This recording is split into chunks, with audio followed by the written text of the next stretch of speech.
Salam sejahtera Malaysia. Denyut nadi suara rakyat bergema di channel ini. Selamat petang tuan-tuan dan puan-puan yang dihormati sekalian. Memang agak membimbangkan jugalah otak-otak para walaun nih. Baru-baru ini saya ada baca satu artikel dari Harapan Daily. Entah ada seorang nih yang didakwa sebagai seorang pemuda PAS lah. Dia konon cuba sindir kerajaan. 1.700 basic itu membebankan kah? Lepas tu adalah netizen lain nih balas komen tu. Dia balas apa? Dia balas begini, 1.500 kah, 1.700 kah, guru-guru pasti itu tetap 600 juga. Aduh. Kalau ia pun mau komen kah, mau sindir kah, mau beri kecaman kah, agak-agak lah. Nanti temakan ludah sendiri baru padan muka. Ini kerajaan sudah tolong rakyat, lepas tu bising pula. Kenapa? Yang sebenarnya yang saya heran ni, bila Datuk Seri Anwar Ibrahim cuba untuk membela nasib rakyat Maharin yang lebih ramai sekarang ini dikata sekarang ini sedang merana kerana kos sara hidup makin tinggi. Ya, itulah herannya. Bila Datuk Seri Anwar Ibrahim kasih naik gaji supaya ringan lah beban kan, berbaloi lah dengan kenaikan harga barang dan sebagainya. Ada pula yang tak puas hati.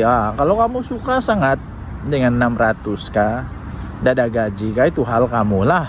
Itu hal kamu. Tapi rakyat Malaysia secara umumnya memerlukan kenaikan gaji ni. Penjawat awam kalau saya tidak silap minimum gaji sekarang 2,000. Itu pun mau bising lagi kah? Senang saja. Kalau tidak suka dengan gaji 2,000, pergilah kerja dengan pasti. Guru-guru sekarang ini, sebagai contohnya, guru-guru sangat-sangat perlu untuk dibantu untuk naikkan gaji kerana tugas mereka makin bertambah. Lepas itu tanggungjawab mereka pada anak-anak murid, anak-anak kita, anak-anak saya ni semakin besar. Kadang-kadang mereka tu paksa pakai duit sendiri tau. Paksa pakai duit sendiri untuk bantu pelajar-pelajar yang disayangi. Tapi kalau tidak puas hati, semua yang tidak puas hati itu senang saja, berhenti kerja aja lah daripada orang-orang yang bagi gaji 1.700, 1.500, berhenti. Pergilah kerja, cari kerja yang 600. Kalau ada daripada pemimpin PAS, bos-bos PAS, businessman daripada PAS yang mau bagi 600, 500, 600, 700, 800, 1.000 ringgit. Kalau ada yang orang-orang begitu, senang. Kamu berhenti kerja, kamu pergi company dia, kerja dengan dia. Terus kalian tanya kenapa? Cakap saja, saya tidak mau bebankan bos. Saya ini suka kerja secara ikhlas. Saya suka kerja gaji kecil. Sebab itu saya berhenti kerja dan saya cari kerja yang rendah gaji supaya bos saya tidak terbeban. Begitu kan senang. Tak payah komen-komen. Kami mau nak gaji besar. Kami rakyat biasa, rakyat Maharin, orang-orang biasa yang gaji 1.500, yang gaji 1.300. Kami mau 1.700. Kami mau 2.000. Kalau boleh basic sama dengan negara-negara yang maju tu, 3.000 kah, 8.000 kah, 10.000 kah. Itu kami mau. Apa? Kami mata duitan kah? Janganlah hipokrit. Kalau cakap tidak mau duit, mungkin tidak adalah rasuah, tidak adalah seleweng, tidak adalah salah guna kuasa kan? Dia adalah sedekah. Jadi senang. Kalau tidak suka resign, berhenti kerja. Lepas itu cakap kami berhenti kerja sebab terlampau besar gajinya. Senang cerita. Apa pendapat anda? Sila tinggalkan komen.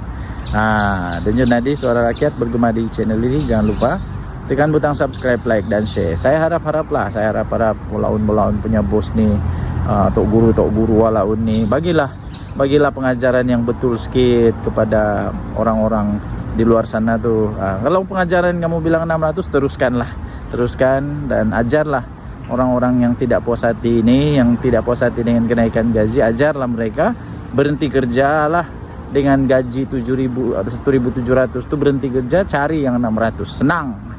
Senang cerita. Tidak payah pening-pening kepala kan? Apa pendapat Anda? Tinggalkan komen. Bye. Salam sejahtera Malaysia. Selamat pagi sekali lagi. Ini rasuah semakin ditakuti dibuat oleh para jerung-jerung naga-naga di Malaysia. Tinggalkan komen Anda, apa pendapat Anda tentang rasuah di Malaysia sekarang? Makin menurun atau makin bagus, makin teruk, atau sekarang rakyat Malaysia sudah mulai diberi kesedaran lah supaya jangan makan rasuah, haram, masuk neraka. Masuk neraka. Kalau kamu mau masuk neraka, pergilah makan rasuah. Bukan kamu saja makan rasuah masuk neraka. Orang yang makan rasuah itu lagi kesian, tidak tahu apa-apa, terhimpit, terhampit. Orang Sabah bilang terhampit, terikut-ikut, secara tidak sengaja terikut-ikut lah makan duit rasuah. Aduh, kesian. Kalau anak-anak istri pula makan, lagi kesian. Okey, baik tuan dan puan-puan, tinggalkan komen Anda. Tapi saya ada satu soalan juga. Kenapa sekarang ini barulah macam seolah-olah ada kejayaan di dalam memerangi rasuah? Setelah Datuk Seri Anwar Ibrahim jadi Perdana Menteri, barulah ada nampak seolah-olah ada harapan, sinar harapan bahawa negara Malaysia dalam satu kejayaan, dalam perjalanan kejayaan mengalahkan rasuah yang teruk, yang buruk, merosak negara ini. Kenapa dulu-dulu tidak pula ada begini? Buktinya sekarang banyak rasuah yang bocor.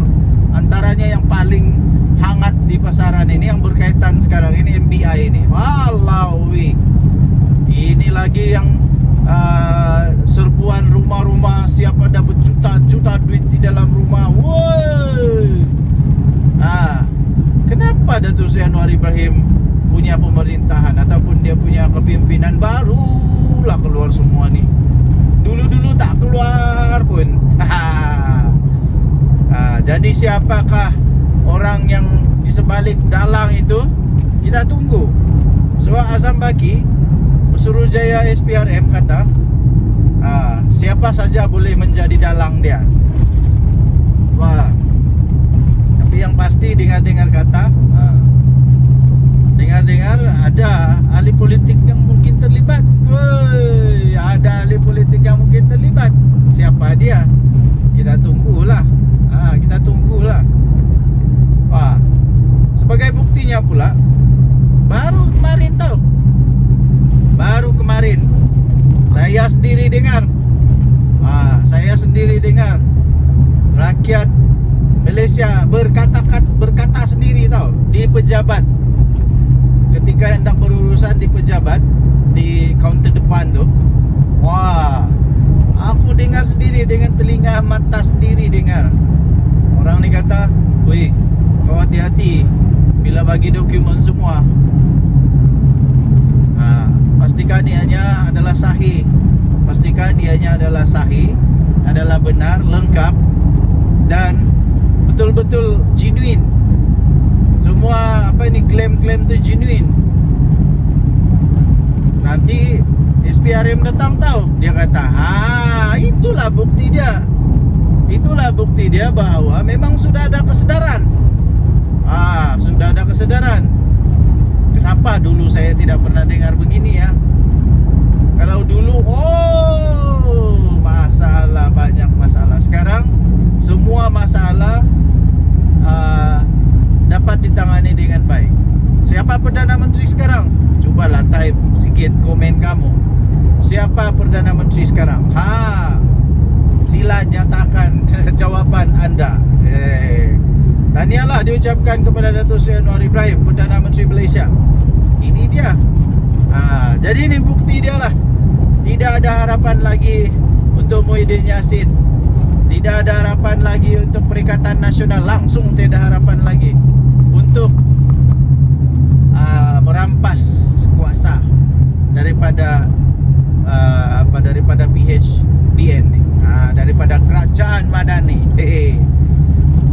Okay, so kita jumpa lagi. Bye bye. Salam sejahtera Malaysia. Selamat pagi tuan-tuan dan puan-puan yang dihormati sekalian. Gembira hati dapat balik kampung, tengok anak, tengok isteri, paling seronok. Okey, jadi kemarin juga kita telah mendengar pembentangan belanjawan 2025 daripada Perdana Menteri Datuk Seri Anwar Ibrahim.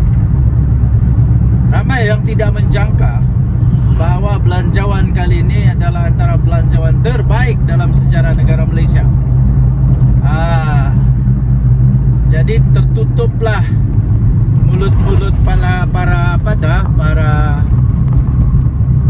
peragu, yang ragu-ragu, selalu kata kerajaan ini kerajaan yang kejam.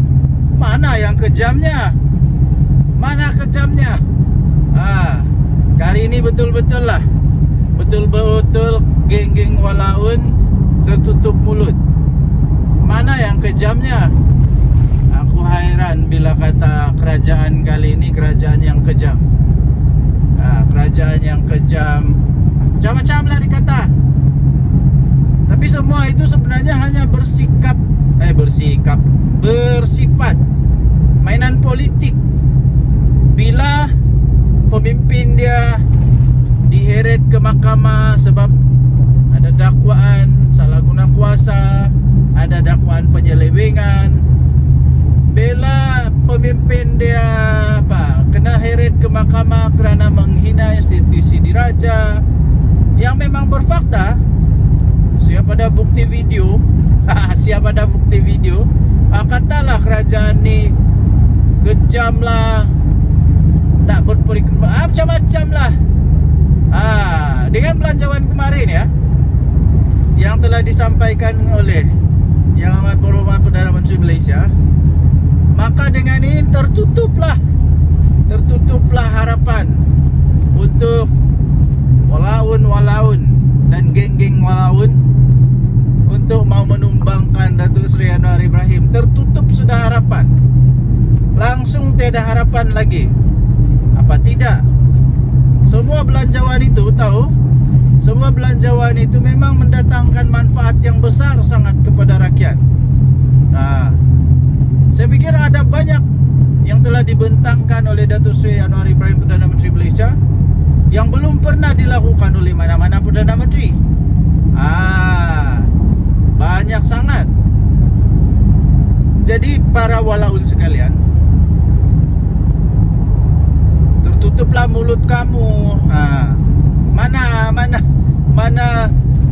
Di mana belanjawan yang kamu tidak puas hati lagi? Ada saja mesti tidak puas hati. Macamlah dia bagus sangat. Waktu jadi Perdana Menteri dulu, Muhyiddin Yassin buat apa? Waktu jadi kerajaan dulu, Perikatan Nasional buat apa? Apa sumbangannya kepada negara? Waktu dulu Perikatan Nasional memerintah, hutang negara makin bertambah kah atau makin berkurang? Bila Datuk Seri Anwar Ibrahim ambil alih jadi Perdana Menteri, terkejut juga Den. Oh, begini banyak hutang negara. Siapa Perdana Menteri waktu tu? Terkejut juga Den. Begini masalah negara, banyak yang penyelewengan. Sampai ada menantu melarikan diri keluar negara pula tu. Mana yang bagus sangat tu. Ini belum lagi. Kejap lagi kita akan bongkar satu rahasia lagi. Satu rahasia lagi yang betul-betul luar biasa ya. So, keep in touch. Keep in touch. Orang kata keep in touch. Jangan kemana-mana. Okey, baik. Kerana itu ya, tuan-tuan dan puan, anda boleh tinggalkan komen anda. Apa yang anda paling suka? Apa yang anda paling suka dengan belanjawan 2025? Apa yang anda paling suka dengan belanjawan 2025? Bagi saya secara pribadi, semua belanjawan itu saya suka. Ditambah lagi apabila Datuk Seri Anwar Ibrahim punya ucapan itu, dia sebut lagi nama-nama rakyat Malaysia yang maharin, yang biasa-biasa, pelajar biasa, yang dia sebut, yang telah mengharumkan nama negara. Itu menunjukkan rasa rasa menghargai dia kepada rakyat maharin. Inilah dia. Okey, so apa belanjawan yang anda suka? Apa isi belanjawan yang anda suka ya? Sila tinggalkan komen anda. Denyut nadi Suara Rakyat bergema di channel ini. Jangan lupa untuk tinggalkan komen anda. Kita jumpa lagi. Bye-bye. Salam sejahtera Malaysia. Wow, serius juga. Janganlah serius sangat. Hari Sabtu, hari yang dinanti, bertambah satu hari pada hari-hari. Okey, ada kawan suruh saya komen atau beri ulasan. Mungkin ini satu sindiran kepada saya kah, kepada siapa-siapa kah. Tapi tak kisahlah, kan kita ini terbuka di Malaysia.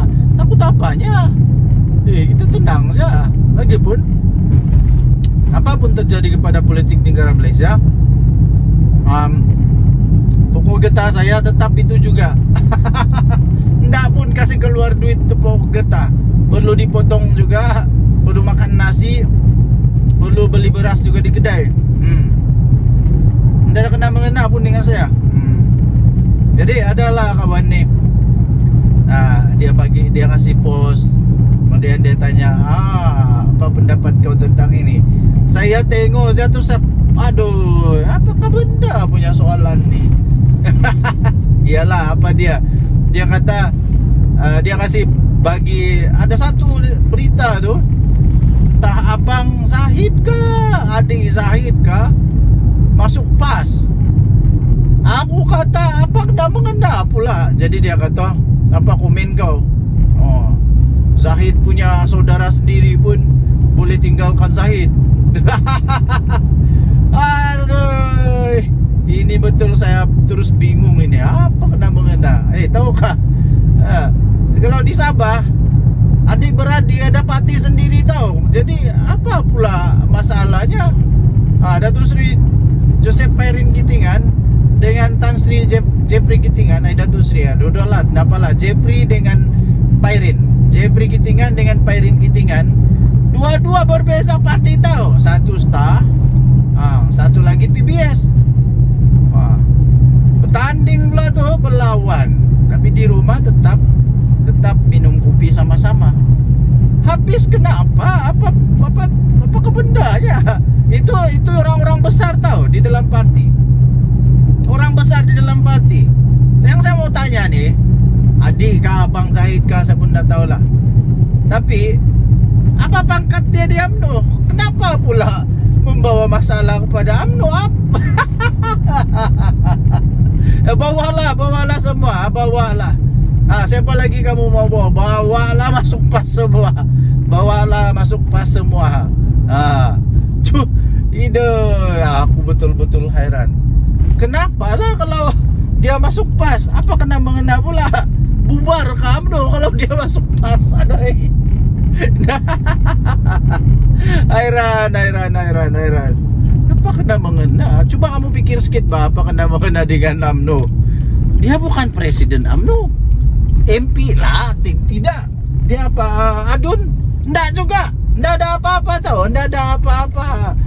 signifikan pun kepada PAS, kepada UMNO. Ya, PAS pun tidak ada apa-apa signifikan, tidak ada pun kelebihan kepada PAS.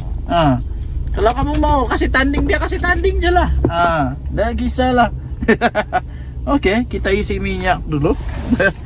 Tenang-tenang kamu.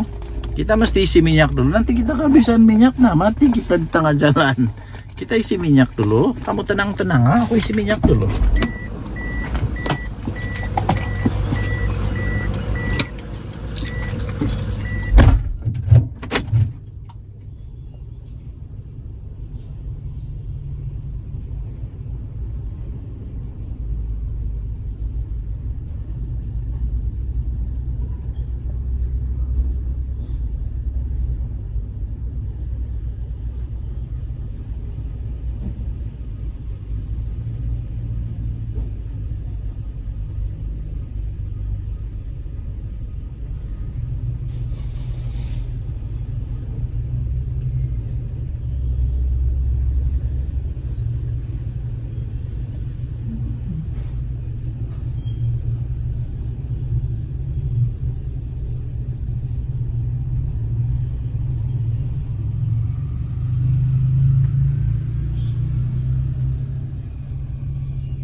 Baru selesai kita isi minyak.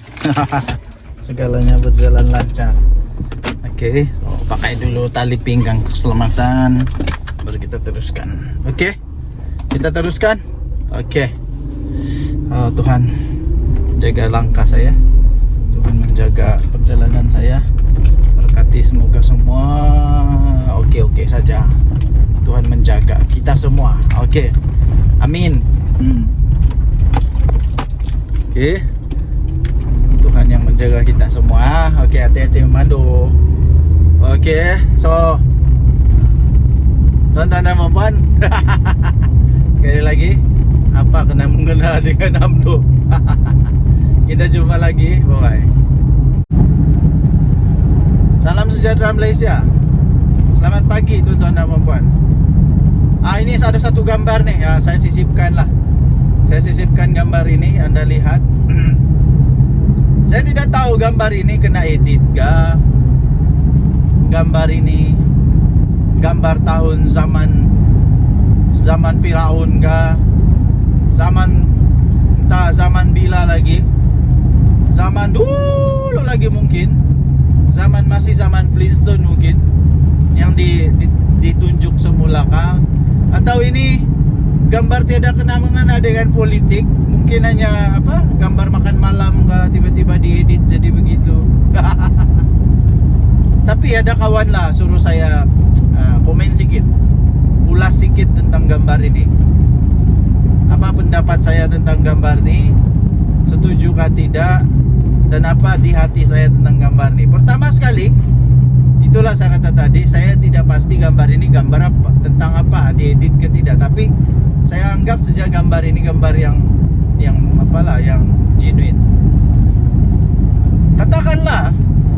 Katakanlah pas mau bergabung dengan JRS, saya tidak setuju. Kenapa saya tidak setuju? Banyak alasannya. Kenapa? Saya pikir PAS tidak akan membawa sebarang impak, sebarang signifikan, sebarang kekuatan tambahan kepada JRS. Tidak akan membawa sebarang impak atau kekuatan kepada JRS. Yang saya nampak, ini akan menyebabkan JRS lebih dalam bahaya. Ingat, di Sabah sentimen politik dia tidak sama dengan sentimen politik di Semenanjung. Tidak sama. Di Sabah, sentimen politik di Sabah lebih bebas, pikirannya lebih bebas. Lebih bebas maksudnya kita ini di Sabah, kita tidak politik berdasarkan kaum lagi, tidak berdasarkan agama, tidak. Politik di Sabah berdasarkan kepada lebih terbuka sekarang ini, ya, lebih terbuka. Jadi tuan-tuan dan puan, saya pikir kalaulah PAS bergabung dengan JRS, bukan akan menguatkan JRS, malah kemungkinan besar akan melemahkan JRS. Kenapa JRS mau gabung dengan PAS? Sedangkan parti-parti Semenanjung sendiri menolak PAS. Lagi satu, itulah. Lagi satu, di Sabah dia punya sentimen politik di Sabah semakin lebih kepada kesadaran kepada kekitaan. Maksud kekitaan itu ialah orang-orang Sabah sekarang, dia mau kalau yang dapat memerintah di negeri Sabah ini parti dari Sabah sendiri. Sebab itu Bersatu sudah tiada di Sabah. Bukan tiada, tapi sudah ditolak. Sekarang sudah jadi JRS, tidak ada sudah Bersatu. Jadi kalau parti dari Semenanjung sendiri menolak parti dari Semenanjung, kenapa JRS mau bergabung dengan parti dari Semenanjung? Ya, kita tahu ada parti UMNO, ada PKR, ada DAP. Tapi semua parti-parti ini dia punya kuasa kuasa dia sendiri di negeri Sabah. Dia tidak terikat sangat dengan Semenanjung. Lain dengan PAS. Dia belum settle down di Sabah ni pun. Berapa sangat ahli PAS di Sabah.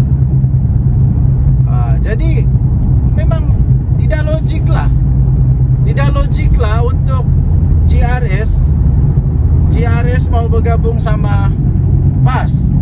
Kalau memang tujuan dia untuk menang. Sebab saya tidak nampak itu boleh menang. Enggak. Yang lagi susah, kalau sudah gabung dengan PAS, mesti PAS akan mau ada kerusi lah. Mesti PAS mau ada kerusi, mesti mau. Jadi ini boleh menyebabkan kekalahan kepada CRS. Lepas itu, takkanlah PAS mau pula bertanding di tempat yang DAP kuat atau PKR kuat atau pembangkang kuat. Dia mesti mau juga bertanding di tempat yang dia boleh menang. Masalah dia selalunya di tempat yang GRS kuat ini, sentimen dia selalunya lah, sentimen dia ialah sentimen yang memang dah suka PAS. Dah suka PAS, jadi boleh kalah nih. Jadi itulah pendapat saya. Saya pikir janganlah, tak payahlah bergabung. Tak payah bergabung. Lepas tu kawan tanya, kalau PAS sama GRS bergabung, kau mau tolong dorang kempen kah? Indah, aku tak mau tolong dorang kempen. Indah, aku mau tolong kempen. Indah, saya tidak akan tolong kempen kalau GRS gabung dengan PAS. Indah. Sebab kenapa saya tidak setuju kan? Saya tidak setuju gabungan di antara dua parti politik ini. Jadi kalau saya tidak setuju, kenapa saya mau tolong kempen pula? Tapi indahlah juga saya menghasut orang supaya jangan undi mereka. Tidaklah, suka hati korang lah. Kamu mau undi siapa, suka hati kamu lah. Itu kamu punya hal. Kita di negara demokrasi apa? Tapi saya indah akan undi GRS atau PAS kalau diorang bergabung. Indah, saya bagi tahu indah. Tapi undi adalah rahasia. Undi adalah rahasia. Tapi saya tidak kempen lah, itu saja. Tidak kempen. Lagipun saya memang dah suka berkempen. Pandai-pandai lah kamu berkempen. Semuanya kena bayar duit untuk berkempen. Jadi bikin apa? Jadi terpulang kepada anda, apa pendapat anda? Tapi saya tidak setuju lah. Saya tidak setuju. Banyak lagi sebab dia yang lain. Kalau ditulis semua sebab dia, boleh siap 13 buah buku tau. Boleh siap 13 buah buku. Kau boleh buat tesis panjang lebar itu. Nanti dia punya kesimpulan tesis dia. What is your thesis? My thesis is kalah. Itu saja pendek, satu perkataan, kalah. Kalah, boleh kalah GRS nih. Boleh kalah GRS kalau dia bergabung dengan PAS. Kalau lah. Jadi tentang gambar ini saya pun tidak tahu betul atau tidak. Tapi itulah pendapat. Mau bergabung suka hati kamu. Tapi ada konsekuensi dia. Hati-hati ya. Oke. Kalau di Semenanjung kalah. Di Sabah boleh menang kah? Dan yang tadi Suara Rakyat, kita jemput lagi. Kita jumpa lagi. Bye bye. Salam sejahtera Malaysia. Denyut nadi Suara Rakyat bergema di channel ini. Kita gelak dulu. Kita gelak dulu. Saya masih ingat tau. Masih ingat lagi. Hadiah wang. Hadiah wang. Lucu juga orang tua ni. Agaknya waktu dia bercakap dulu, dia memang agak sedikit sudah lali orang sama bilang lali. Lali ni maksudnya nyanyuk. Mungkin dia dah sedar apa yang dia cakap. Kasihan lah. Jadi kita apalah, lupakanlah dia punya kata-kata itu. Kita berdamailah dengan kata-kata dia. Cuma saja saya ingat dulu dia kata kerajaan ini, kerajaan Madani lah, kerajaan perpaduan ni lah, bila-bila masa saja akan tumbang. Bila-bila masa saja akan tumbang. Perikatan Nasional lah itu konon mau naik balik. Apa yang terjadi ya tuan-tuan dan puan yang dihormati sekalian? Apa yang terjadi? Ini kemarin Perdana Menteri Datuk Seri Anwar Ibrahim membentangkan belanjawan untuk kali ketiganya. Sudah 3 kali nih Tok Adi. Sudah 3 kali Datuk Seri Anwar Ibrahim membentangkan belanjawan. Aduh. Tapi belum. Sampai sekarang belum tumbang-tumbang pun. Yang tumbang bersatu, yang tumbang pas. Yang tumbang bersatu, yang tumbang pas. Aduh. Satu-satu tempat pas boleh tumbang. Di pilihan raya kecil. Bersatu pun tak pernah menang lagi. Belum pernah menang. Satu-satu tumbang nih. Satu-satu tumbang. Ini nasib baiklah Muhyiddin Yassin presiden bersatu. Kalau dia bukan presiden bersatu, agak-agaknya dia sudah tidak jadi berharga lagi nih bersatu. Nasib baiklah dia presiden bersatu, kena hormat, diberi hormat. Entah apa jadi kepada Muhyiddin kalau tiba-tiba dia bukan presiden bersatu, silap-silap dilupakan terus.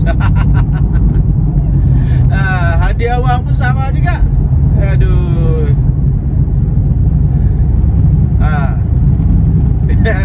Di mana sudah yang mau kasih tumbang tuh? Beginilah saya bagi kesimpulan, Perikatan Nasional tidak akan mampu untuk membentuk semula kerajaan. Nah. Setakat ini enggak ya. Kenapa? Banyak sangat sebab dia. Banyak sangat sebab. Sebab yang pertama, kalau sudah nanti pembagian kursi pun sekurang-kurangnya bersatu pun mau ada kursi kan, tapi masalah dia setiap kali bersatu pun tanding kalah. Jadi kecuali lah kalau semua pas mau tanding, ada harapan dia menang lah. Tapi untuk membentuk kerajaan perlu 112. Masalahnya pas tidak cukup 112. Macam mana pun pas tidak akan dapat 112. Tidak akan. Kecuali dia bergabung dengan mana-mana parti politik. Masalah dia mana? Siapa lagi yang mau bergabung sama PAS? Siapa lagi? Kecuali bersatu. Bersatu ini saja yang terdesak. Jadi dengan siapa-siapa pun dia mau bergabung. Tapi parti lain yang masih bijak, yang masih kuat, yang masih punya rasional, yang masih punya keyakinan untuk menang, yang tiada masalah, parti yang tidak payah kasih selamat dia punya presiden, tidak payah kasih selamat dia punya setiausaha kah, menantu kah. Tidak akan mau bergabung sama PAS. Jadi bersatu saja yang mau gabung sama PAS ini. Gerakan mau gabung sama PAS.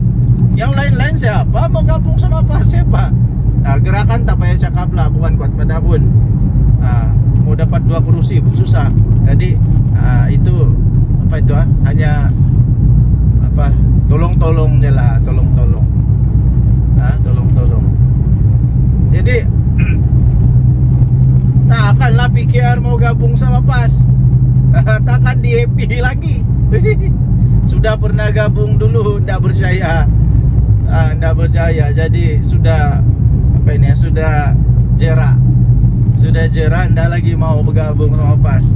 Dan saya pun tidak setuju kalau ada parti politik yang tidak sehaluan dengan PAS coba-coba untuk mau bergabung sama PAS hanya dengan tujuan kepentingan pribadi dan kepentingan politik saja, bukan untuk kepentingan negara Malaysia, tapi ya menyusahkan, merosakkan saja. tapi gak pas lah. Kalau pas betul-betul kuat, pergilah bertanding sendiri. Tapi tidak akan lah. Jadi karena itu memang kemungkinan untuk Perikatan Nasional, kemungkinan untuk Perikatan Nasional dapat memerintah sekali lagi itu betul-betul hampir kosong peluang dia. Peratusan dia memang hampir kosong. Nggak mustahil, tapi hampir mustahil. Menghampiri mustahil lah. Mungkin lebih mudah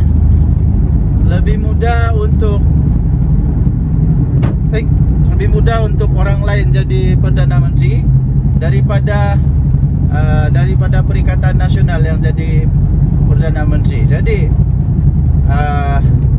tidak ada kemungkinan lah, ya, tidak ada kemungkinan. Jadi lupakanlah mimpi-mimpi yang pelik-pelik tuh. Lupakanlah mimpi-mimpi yang pelik-pelik. Tidak ada sudah kemungkinan, ya. Hadiah uang, jangan lagi sebut-sebut mau kasih tumbang. Tidak ada sudah. GRS GPS tidak akan bergabung sama PAS. Nggak tahu lah, bah. Nggak tahu lah macam mana. Oke, so tuan-tuan dan perempuan yang dihormati sekalian, apakah pendapat anda? Sila tinggalkan komen. Anda. Denyut nadi suara rakyat bergabung pula, bergema di channel ini. Sila tinggalkan komen anda sekali lagi. Kita jumpa lagi. Selamat pagi Malaysia. Bye bye. Salam sejahtera Malaysia. Selamat pagi tuan-tuan dan perempuan yang dihormati sekalian. Gembira hati dapat balik kampung, tengok anak, tengok isteri, paling seronok. Oke, jadi kemarin juga kita telah mendengar pembentangan belanjawan 2025 daripada Perdana Menteri Datuk Seri Anwar Ibrahim. Ramai yang tidak menjangka bahawa belanjawan kali ini adalah antara belanjawan terbaik dalam sejarah negara Malaysia. Jadi tertutuplah mulut-mulut para peragu, yang ragu-ragu, selalu kata kerajaan ini kerajaan yang kejam. Mana yang kejamnya? Kali ini betul-betul geng-geng walaun tertutup mulut. Mana yang kejamnya? Aku hairan bila kata kerajaan kali ini kerajaan yang kejam. Kerajaan yang kejam, macam-macam lah dikata. Tapi semua itu sebenarnya hanya bersifat mainan politik. Bila pemimpin dia diheret ke mahkamah sebab ada dakwaan salah guna kuasa, ada dakwaan penyelewengan. Bila pemimpin dia kena heret ke mahkamah kerana menghina institusi diraja yang memang berfakta, siap ada bukti video, katalah kerajaan ni kejam lah, tak berperiksa, macam-macam lah. Dengan belanjawan kemarin, ya, yang telah disampaikan oleh Yang Amat Berhormat Perdana Menteri Malaysia, maka dengan ini tertutuplah harapan untuk walaun dan geng-geng walaun untuk mau menumbangkan Datuk Seri Anwar Ibrahim. Tertutup sudah harapan. Langsung tiada harapan lagi. Apa tidak? Semua belanjawan itu memang mendatangkan manfaat yang besar sangat kepada rakyat. Saya fikir ada banyak yang telah dibentangkan oleh Datuk Seri Anwar Ibrahim Perdana Menteri Malaysia yang belum pernah dilakukan oleh mana-mana Perdana Menteri. Banyak sangat. Jadi para walaun sekalian, tertutuplah mulut kamu. Di mana belanjawan yang kamu tidak puas hati lagi? Ada saja mesti tidak puas hati. Macamlah dia bagus sangat. bagus sangat. Waktu jadi Perdana Menteri dulu, Muhyiddin Yassin buat apa? Muhyiddin Yassin buat apa? Waktu jadi kerajaan dulu, Perikatan Nasional buat apa? Apa sumbangannya kepada negara? Waktu dulu Perikatan Nasional memerintah, hutang negara makin bertambah kah atau makin berkurang? Bila Datuk Seri Anwar Ibrahim ambil alih jadi Perdana Menteri, terkejut juga Den. Terkejut juga Den. Wah, begini banyak hutang negara.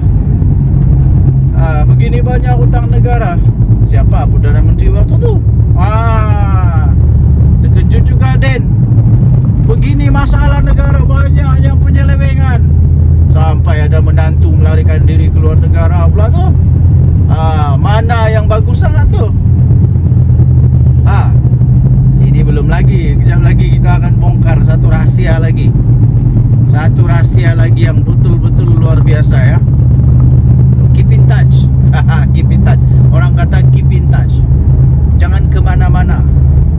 Okey, baik. Kerana itu ya, tuan-tuan dan puan, anda boleh tinggalkan komen anda. Apa yang anda paling suka? Apa yang anda paling suka dengan belanjawan 2025? Apa yang anda paling suka dengan belanjawan 2025? Bagi saya secara pribadi, semua belanjawan itu saya suka. Ditambah lagi apabila Datuk Seri Anwar Ibrahim punya ucapan itu, dia sebut lagi nama-nama rakyat Malaysia yang maharin, yang biasa-biasa, pelajar biasa, yang dia sebut, yang telah mengharumkan nama negara. Itu menunjukkan rasa rasa menghargai dia kepada rakyat maharin. Inilah dia. Okey, so apa belanjawan yang anda suka?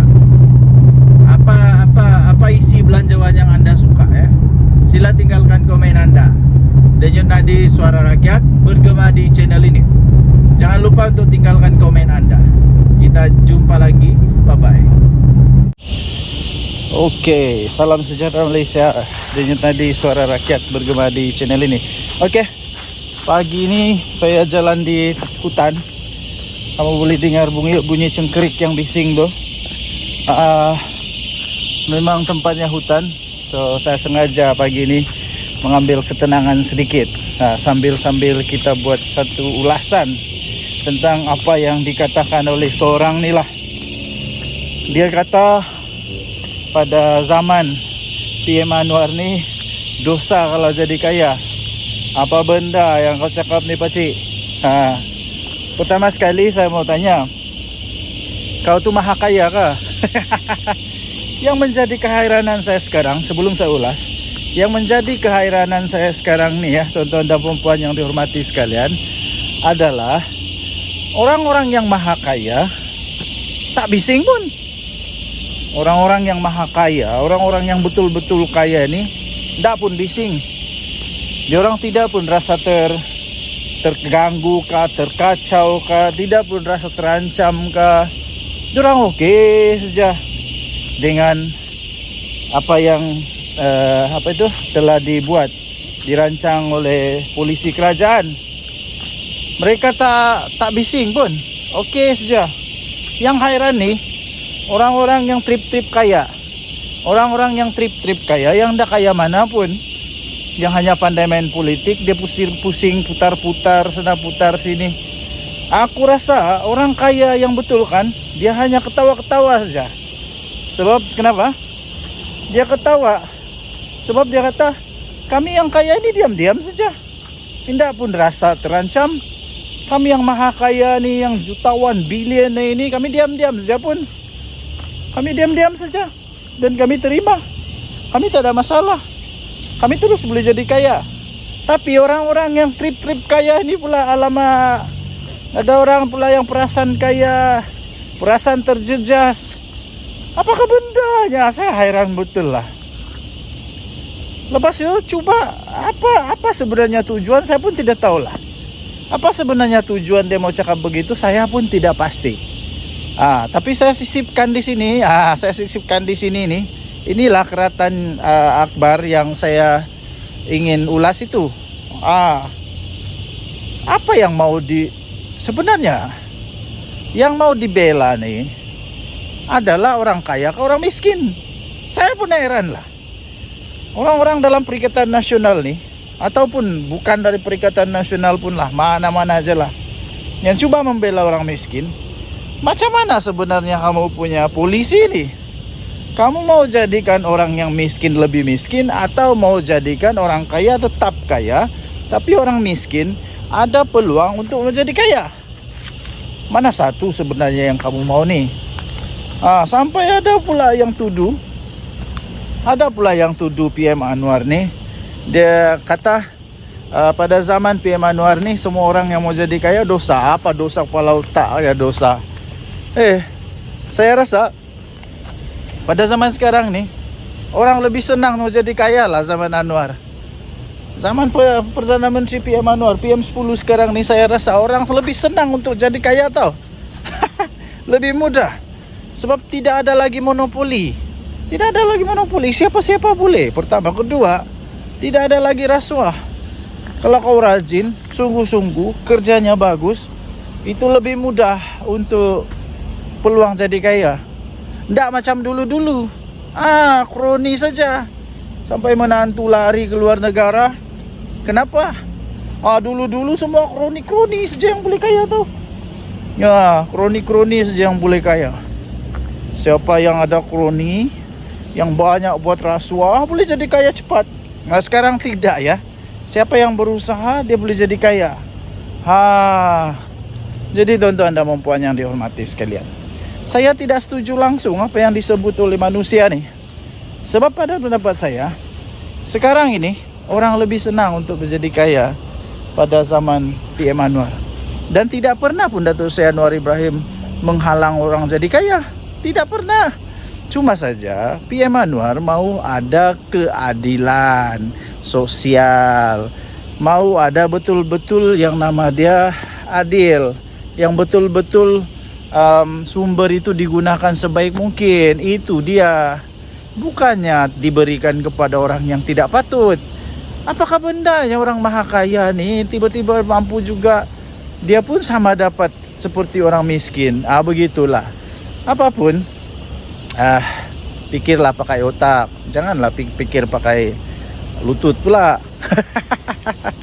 Apa pendapat anda? Tinggalkan komen. Bye.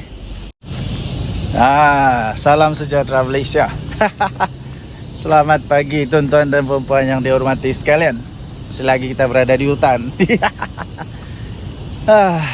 Akhirnya adalah orang yang berani jawab kepada entah manusia mana, entah yang dia tuduh pada zaman Anwar ni kalau jadi kaya berdosa kepala otak. Hairan betul saya lah. Okey. Kemudian soalan dia mudah saja. Jawapan dia mudah. Dengan soalan juga. Pada zaman Muhyiddin Yassin jadi Perdana Menteri, ada sesiapa tak di sini yang terror, yang tahu, yang dapat buktikan pada zaman Muhyiddin Yassin jadi Perdana Menteri? Saya mau tanya, apa yang dia sudah bantu, apa yang dia sudah tolong kepada orang-orang miskin? Adakah? Apa yang dia tolong? Apa yang dia tolong kepada orang miskin ketika dia jadi Perdana Menteri? Sila senaraikan. Yang dia tolong tahu? Yang dia tolong, yang bukan duit rakyat tahu.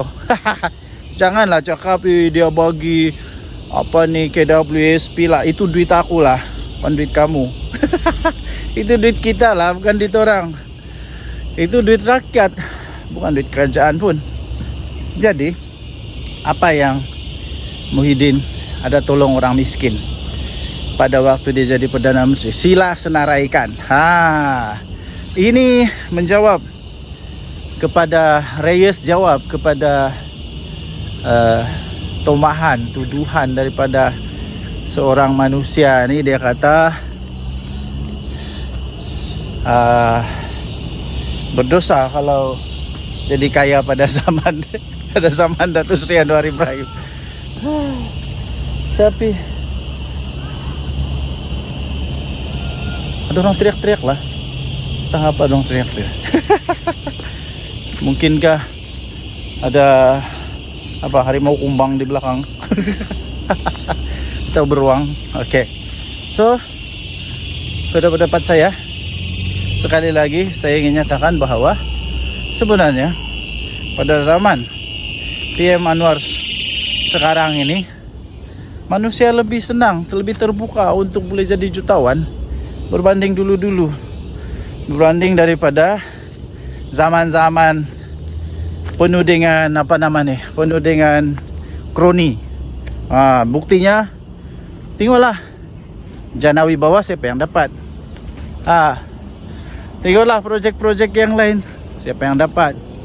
Siapa yang kantoi dengan minyak masak. Tengoklah kan. Jadi saya ingin sabarlah. Seperti Reis kata, dia tanya, pada zaman Muhyiddin jadi Perdana Menteri, apa yang dia sudah buat untuk orang miskin? Jawab, jangan tak jawab. Tinggalkan komen Anda. Kita jumpa lagi, bye-bye. Oke, salam sejahtera Malaysia. Denyut nadi suara rakyat bergema di channel ini. Oke, pagi ini saya jalan di hutan. Kamu boleh dengar bunyi cengkerik yang bising tuh. Memang tempatnya hutan. So saya sengaja pagi ini mengambil ketenangan sedikit. Sambil kita buat satu ulasan tentang apa yang dikatakan oleh seorang inilah. Dia kata pada zaman PM Anwar ni dosa kalau jadi kaya. Apa benda yang kau cakap ni pakcik? Pertama sekali saya mau tanya, kau tu maha kaya kah? Yang menjadi keheranan saya sekarang, sebelum saya ulas, yang menjadi keheranan saya sekarang ni ya, tuan-tuan dan puan yang dihormati sekalian, adalah orang-orang yang maha kaya tak bising pun. Orang-orang yang maha kaya, orang-orang yang betul-betul kaya ni tidak pun bising. Diorang tidak pun rasa terganggu kah, terkacau kah, tidak pun rasa terancam kah. Diorang okey saja dengan apa yang telah dibuat, dirancang oleh polisi kerajaan. Mereka tak bising pun, okey saja. Yang hairan ni orang-orang yang trip-trip kaya. Orang-orang yang trip-trip kaya, yang dah kaya mana pun, yang hanya pandai main politik, dia pusing-pusing, putar-putar, sana putar sini. Aku rasa orang kaya yang betul kan, dia hanya ketawa-ketawa saja. Sebab kenapa?